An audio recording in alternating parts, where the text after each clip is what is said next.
Didn't I already give you a tutorial before?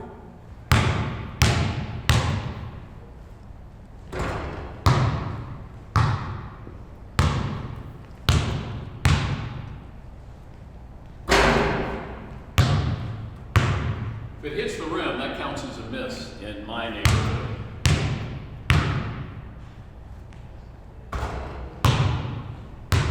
It'd be a miss.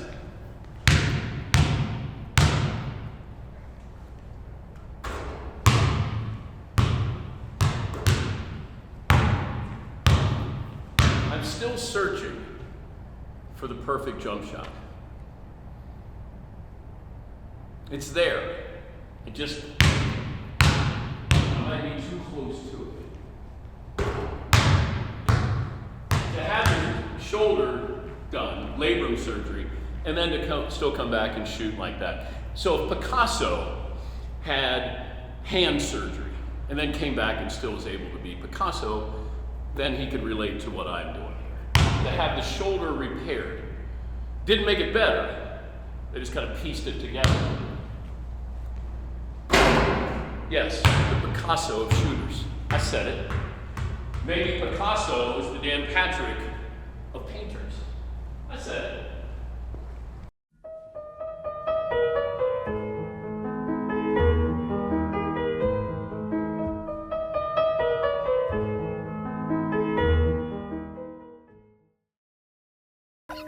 This is Dan Patrick. Welcome to the program. It's hour one on this Wednesday. Dan and the Danettes, Dan Patrick Show. I don't know how you celebrated Cinco de Mayo, but you probably had more fun than I did. Welcome to the show. Last night, I get home. My wife goes, we're going to do a virtual cooking class. And I said, what does that mean, hon? Well, you, me, and Molly, our daughter, we're going to take part in a virtual Cinco de Mayo cooking class. And I said, okay, what do I need to do? And then she said, well, you can make the corn. I said, all right. And then she'll make shrimp tacos. My daughter was doing the margaritas and the guacamole. And I said, all right, I can do this. I said, can I drink during the virtual tour, the cooking class? She said, yeah, but, to a minimum. And I said, well, what's a minimum? She said, well, how about one margarita? I said, all right. Well, how long's the cooking class? Oh, it shouldn't take that long. It doesn't take long to cook tacos. Yeah. Started at 5, gathering all the ingredients. Oh, boy. Got to 6 o'clock. Went up on the Zoom. Had all these people there. We had to go around the room. We had to tell them who you were and what's your favorite meal. And so I, of course, wasn't giving honest answers, which my wife was very disappointed. I said I was a male model, and I'm holding my margarita. So we finally, the food was great, and the woman who puts on the class is a great chef, but it was 8:30. We started at 6. We were at 8:30. Cinco de Mayo was almost over. And I said, I gotta go. I got a half hour here before I'm going to be in bed. And so we went rogue. We hit mute, went rogue, another batch of margaritas, and we decided to start eating. And then that was my Cinco de Mayo last night. Throw in a beer, and I'm a little wobbly today, I will admit. My daughter made some mean margaritas there, but I did it. Once again, guys, you have to understand, you got to take a couple of bullets occasionally, all right? Because this allows you to have a little bit more freedom. So when my wife says, now tonight for dinner, it's going to be probably something pretty simple. But last night, we were 2.5 hours in. I was the good soldier. My daughter and I kept cranking up the music, and my wife was saying, no, stop. Like we were LCD sound system. Daft Punk is playing in my house last night. And my wife was just going, stop. And my daughter and I were, and then we wanted to turn out the lights and make it a dance party. And yeah, that's how I roll. You want to roll with me, baby? Cinco de Mayo. The state of college football right now feels like it's on hold. But What do you need to see before you think we're going to have, first of all, games, and will we have fans in the stands? Well, I think to start, I do not believe that college football will be played this fall unless there are fans in the stands, and most important, Dan, students on campus. And I know we're not to try to make college football sacrosanct here. We all know what it is. But I think the people that run these universities, the college presidents, are not going to take that type of hit. They'll do almost anything for money. That's been proven time and time again. But I think the look would be so bad. And I've spoken to countless commissioners and athletic directors and coaches. And while there may be a desire and a need to play to stay afloat, I don't believe the overwhelming majority of colleges will play unless they can get students back. And I'm not talking about online. And that is why now that the draft is passed and ultimately the Michael Jordan documentary will move on as well, I think the biggest sports question moving into the next 4 to 6 weeks is going to be college football because it is a mystery. It's not like the NFL where you can quarantine and get players to sign waivers. It's real, and I've had parents of players call me on the air and say, "I'm not letting my son play Yeah. unless students are on campus." I mean, it is a really intriguing conversation. Could the SEC go rogue in a situation like this with college football coming up, that they're going to play their schedule and they don't worry about the other conferences? Dan, I don't think they will, and I know what the reputation is. I live down here, but I think the SEC would certainly like. Let me use a NASCAR phrase here: like to have a drafting partner. They don't want to be alone, and I don't think you could see several conferences do it and some not, but I don't think you'll only see the SEC play college football this year. If the NFL plays, though, Paul, I wonder what that does to college football in just putting pressure on, hey, the NFL's playing, why aren't you guys? Well, I think tomorrow night is going to be interesting. When the NFL schedule comes out, I think the reality is going to seep into everyone outside of the NFL that they're back, and regardless, they'll figure out a way to get games in. And I think the most dangerous sign to college football is the story that came out the other day that the NFL, without college football, will play on Saturday and ultimately on Saturday night. So that's college football has already been diminished because of the NFL. I bet you go back 6, 7 years ago, not only the NFL, but the NBA. 6, 7 years ago, college football may have ranked number 2 behind the NFL. The explosion of the NBA has pushed college football back even more. So they do not want to cede that power. But here's the real issue in college football, Dan. I know you're a fan, and you know what I'm about to say. Nobody is in charge. Yeah. This isn't like Roger Goodell can put out an edict or Manfred or someone else. There is not one person who runs college football. You have these 5 commissioners, and I liken them to the good old days of the 5 families who ran the mob in New York. And they zoom in every day like we are, and they have these conversations. And there's an ex officio member who really does have a vote, and that's Jack Swarbrick of Notre Dame and a few other occasional guests, as long as they bring good food. And that's where we are right now. And these are all very independent and autonomous thinking people. But I do believe when they say they want to find some common ground. You mentioned the Pac-12. That has been the outlier in college football for a long time. They have been nowhere to be found, at least other than I think twice in the college football playoff. So they will not be the most important component of this conversation. I'm being informed that the chat row, that's our locker room here, where the listeners are sequestered. There's a big debate, a heated debate about how great the Beatles were. McLovin, are you involved in this? Because No. I'm scared too because people are really passionate.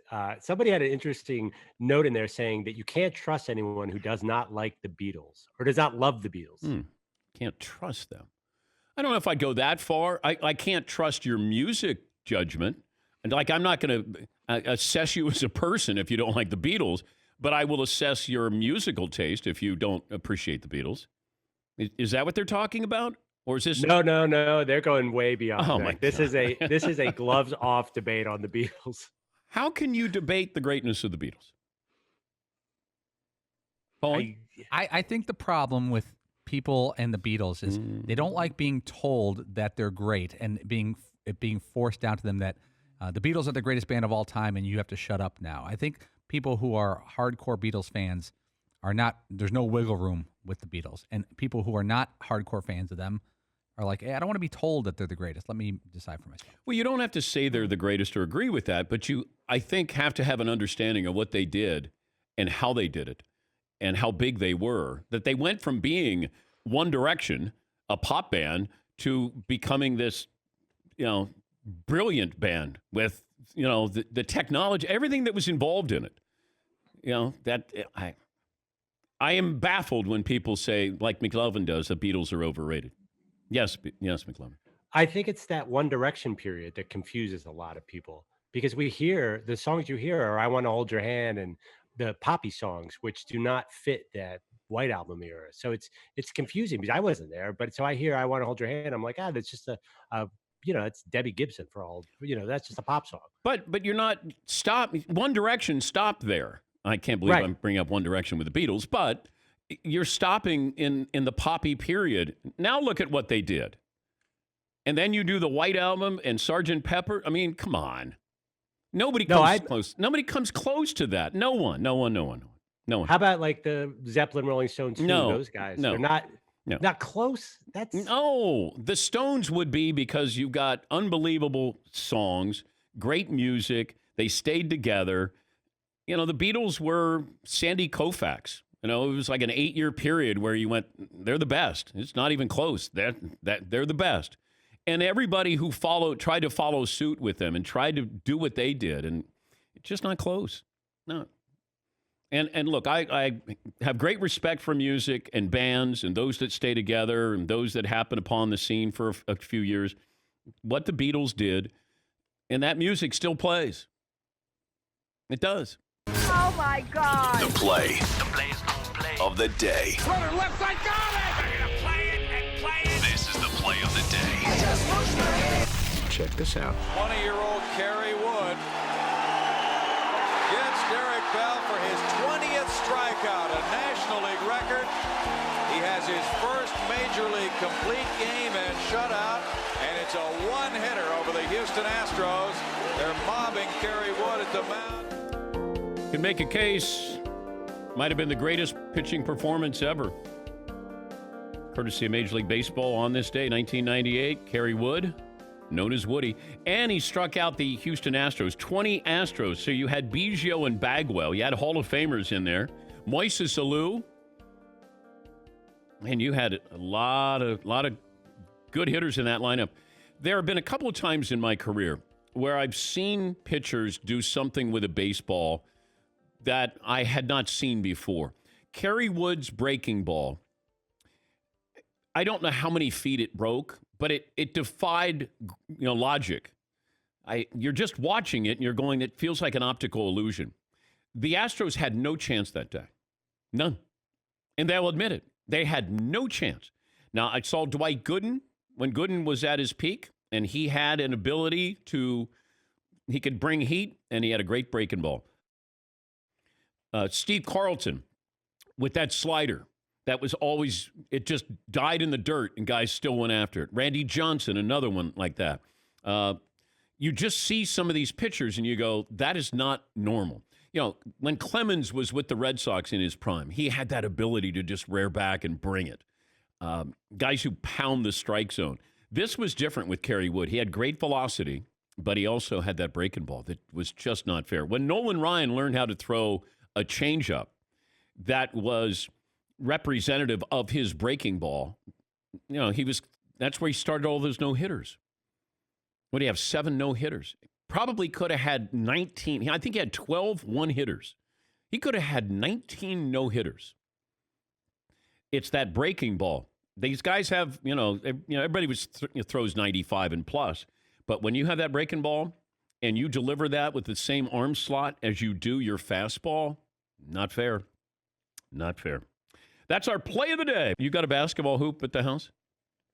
I had to build one, man, because I just thought I can go play basketball. And March 11th, when, the quarantine kind of was set, I ordered a hoop off a website. And, I don't want to give this website any more pub than it's already getting. Amazon. Hey, Steph Curry did the same thing. Steph Curry moved into a house that didn't have a hoop, Meta.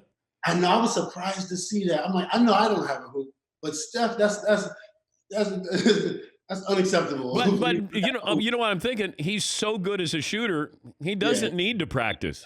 No, it's true. It's true. He's probably the rim is waiting for him. You know what? And it was the hardest thing putting together the bottom of it was the worst. I was so frustrated. I was mad in my backyard, screaming at myself. What's going on? It was the most frustrating thing. I'm sweating bullets. Oh, that's great. I got to put it together. It was great. You got to pay people to put that stuff together for you. But I'm going to be locked down for a month. I need to learn something. I might have to take up a trade. I didn't know what was happening. When the quarantine happened, I said, okay, I got to take a trade. That's great. What was it like to guard him? It was amazing because he was still able to score. He averaged 25 points, the first year he came back. And I mean, anybody that's averaging 25 points is going to be a problem. And it wasn't easy. He could score the ball. Did he talk? Jordan talked. I never got in any trash talking with Jordan. The closest things Jordan's ever said to me was when I was 19 years old and we were playing basketball, he was saying, hey, come back and play, in the summer times. Oh, wow. And because I competed against him so hard, and that was an honor, to continue to get back invited. He really wanted me to guard him also. So it was great. How did you break his ribs? It was an accident, so he was, for me, when you let Jordan get the ball, he's going to score. And the only way you can keep him from scoring is if you don't let him get the ball. So I was denying him. And my left hand went over his left shoulder or his left arm. My right arm was positioned to move him out the way and gain position. His left arm had me locked. I remember the play clear as day because he's like my favorite players. And then the referee called the offensive foul on Jordan because he was holding, and I was just trying to fight to get in front. It was summertime. It was an open run with referees, and it was great. But unfortunately, I broke his ribs, and I felt like he was going to average 35 that year because he was playing so well. People didn't really see what I saw, but he came back after 3 months of just taking a break, and he averaged 25. And he's just really amazing. How many would he average given today's rules where there's no hand check in here, everything's spread open here? What's Jordan average? Peak Jordan, 1991-92. What's Jordan average today? Well, I would say about the same. I'm not going to say he's going to be any better because, I think it would be about the same. Maybe, he averaged 28 as a rookie. Nobody's averaging 28 as a rookie, right? So he would probably have done the same thing. But I think everything is spread open. Everybody's on the perimeter, and Mike loved that 15 to 18-foot jumper, and he could take you to the hoop. He's averaging 40 a game, Meta. If you can't touch him, absolutely, because he's so fundamentally sound. He's always on balance, so it's really tough to guard. But I can't see him. James Harden is averaging, 38 right now? Yeah, but Mike would be better than James Harden. Well, on defensively, yeah, but 38 is 38, right? 38. Yeah, but Mike averaged that one. Didn't he average 37.1 one year? I think he averaged that, but I don't think he did. I don't think he averaged 38. He's going to average 4. There's nobody at the rim to stop him. Who were the great rim protectors? The Lopez brothers? It's true because, the rim protection is coming back. We all know American Bigs was not producing over the last maybe 5 years, but now rim protection is coming back. But you're right. I think Jordan, it's just hard to say because you can't really see it. But yeah, somewhere around 35 to 40. How long did you wear your jersey after the Lakers won the title? Full uniform. How long did you keep it on? Well, I think I kept a lot of it on for a couple of days. I know. I took off I had my shirt on, and then I had my windbreakers on. I still had my ankles taped. Not my ankles. My taped. We did go to a club, so I did go to the club, maybe 4 or 5 clubs that night. Went to the studio. Dr. Dre recorded me. It was crazy. It was just a crazy night, man. Wait, you're with Dr. Dre? Yeah, I was just all over the place in LA. I went to the studio and my record Champions came out. So Dr. Dre actually produced Champions Part 2, which I never put out. Still somewhere in his hard drive. I love that. I grew up in a household that at 6 o'clock you ate. Every day, 6 o'clock. Not 6:01, not 5:59. 6 o'clock you sat down. 6 kids in the family. If you got there late, that was it. My mom, this isn't an Italian household where mom will cook more. This is an Irish household where that's what you got. And if you get there late, you get a bologna sandwich or an apple. And I tell my wife, she's Italian. We could eat around 8. No, we don't eat around 8, hon. It's almost bedtime. 6 o'clock is when we eat. We sit down. That's because I'd be in a panic. I'd have to get there at 6 o'clock. Sometimes I'd get there at 5:58 just to get my seat. And so my wife goes, no, they're very loose. When we went to Italy, I remember we sat down. You'd eat at 10 o'clock at night. And I go, hon, no. Can't. What's wrong with eating at 6 o'clock? Oh, it should take a couple of hours to eat. We ate as fast as we could because we didn't want somebody taking something off our plate, and you wanted to make sure you got a full meal there. That's just the way it worked in the house. We had the same meal on every night of the week. So spaghetti one night, then you'd have grilled cheese and tomato soup, tuna fish casserole. Oh, the best. We had ham. It was the same meal. Meatloaf? Yeah, hell yeah, meatloaf. That was it.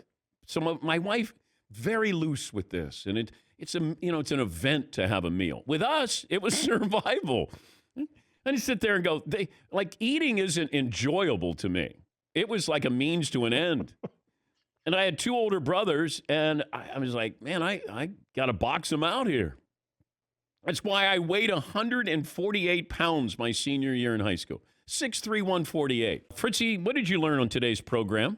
I learned Paul Feinbaum says he doesn't see college football being played without fans and without students back on campus. All right. We'll talk to Iowa head coach Kirk Ferentz tomorrow on the program about that. McLevin? I learned that both Todd and Paul missed the 18-year anniversary of Allen Iverson's practice rant. Oh, practice. That's a good one. Oh, Fritzy. That would have practice. That would have been a good. You could have put 3 up there. Could have put 3 up there, yeah. Yeah, scoreboard. I still like my donut one. He would have put like the number 47 up there. Yeah, That would have been like, this was said 47 times in the year. No, you're right. What? He would have done it. How many times did he say practice that day? That would have been good. Yeah, thank you. They played that enough. Thank you, Todd. Seton, what'd you learn today? I learned the Beatles are still king. Yeah. Never get tired of talking Beatles. Yeah. But did you learn that? You already knew that. I guess. You relearned it? Yeah. Well, you can be reinforced. You can reinforced. Yeah. Paulie, what'd you learn today? Paul Feinbaum, big Neil Young fan. Yeah. He said that Neil was always depressing, and that fit Paul's mood when he was in college at the time. Todd, what did I learn today? You're all in on Paulie's idea to celebrate Seis de Mayo. Yes, I'm going to kill it tonight. You should. This Mother's Day, 1-800-Flowers has limited delivery, so it's important to lock in your order today. Right now, 1-800-Flowers, beautiful Mother's Day gifts and bouquets. To order, go to 1-800-Flowers.com. Click on the radio icon, enter code Patrick. Thanks for joining us. We appreciate it. Talk to you tomorrow.